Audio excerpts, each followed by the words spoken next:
This video looks at violence against women with disabilities and includes a discussion of a range of problematic myths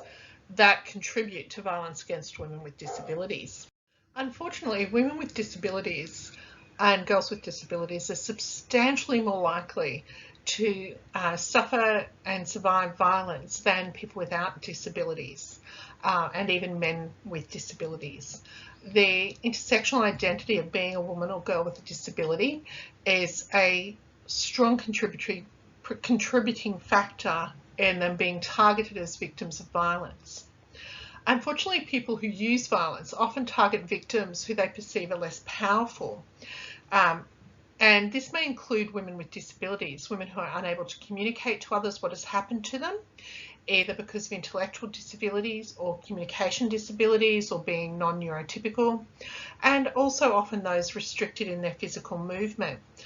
because they're less able to fight off an abuser or an attacker.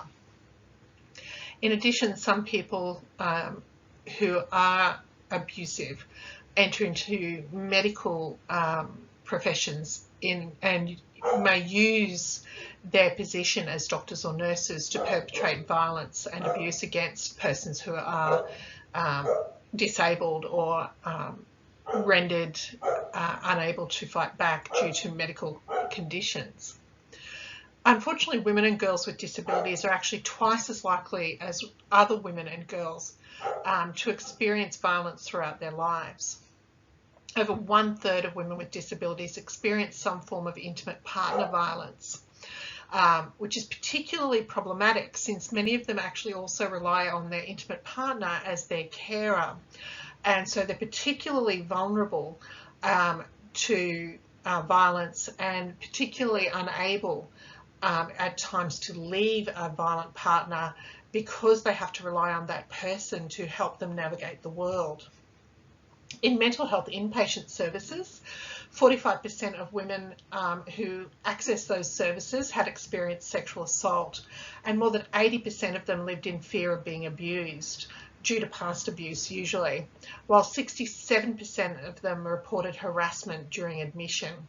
that is by other persons in the service or by medical staff. Many women experience social isolation as a risk factor and a consequence of violence, and some perpetrators deliberately target disabled women due to the fact that they are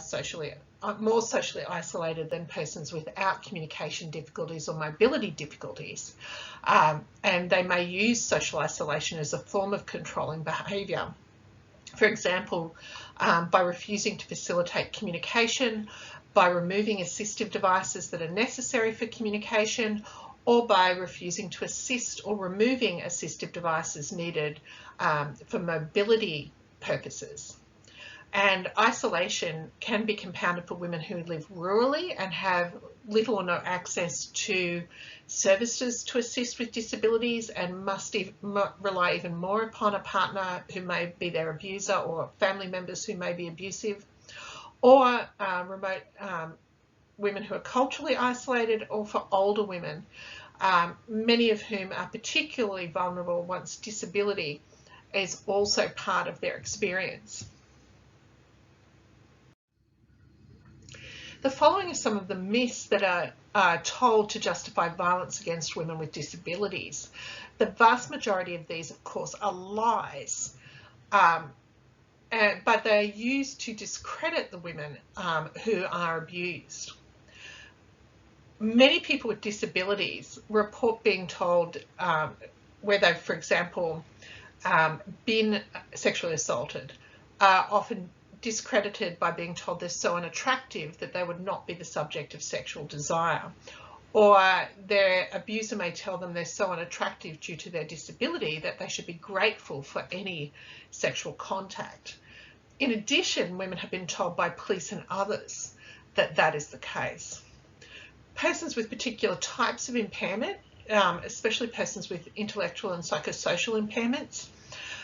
may be presumed to be bestial in nature, and therefore told that a certain level of bestial behaviour amongst them and to them is to be expected, and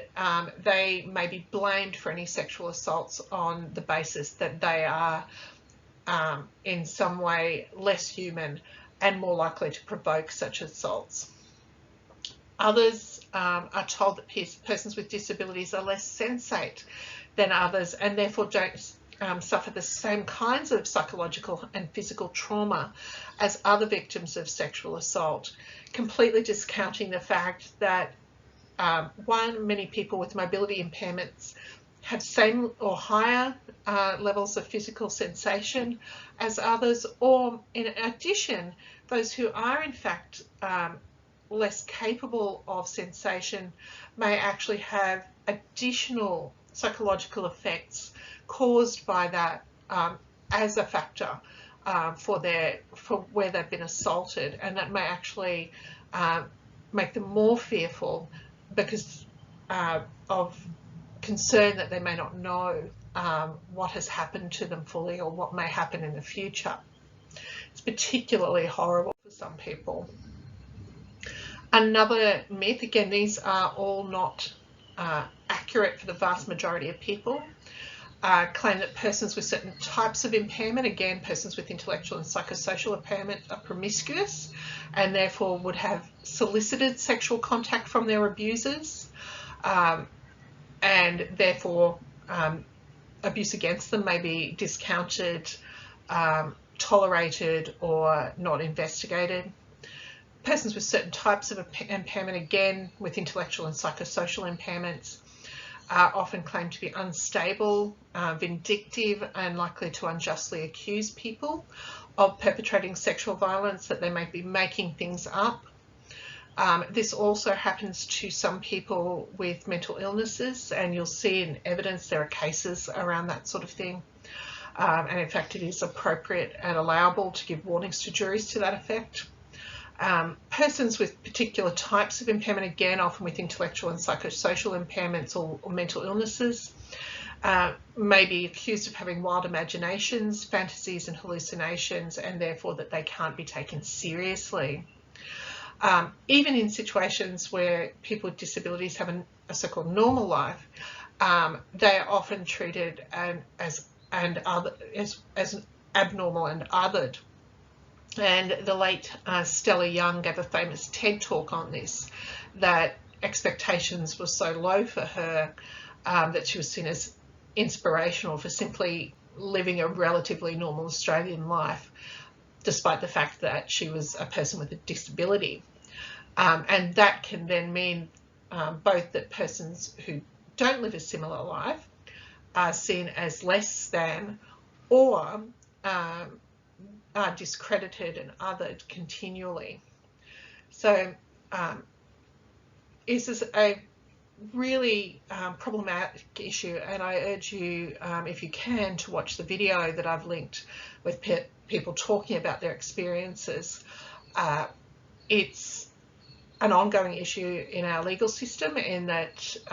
many people are particularly vulnerable, particularly unable to articulate what has happened to them, or unlikely to be believed because of these myths that I've just talked about, and that Chenoweth studied it as far back as 1993, but which still crop up today. And again, these come out of ascribing particular types of believability to women with certain types of impairments, sexualities or lack of sexualities to those women, and also an intersectional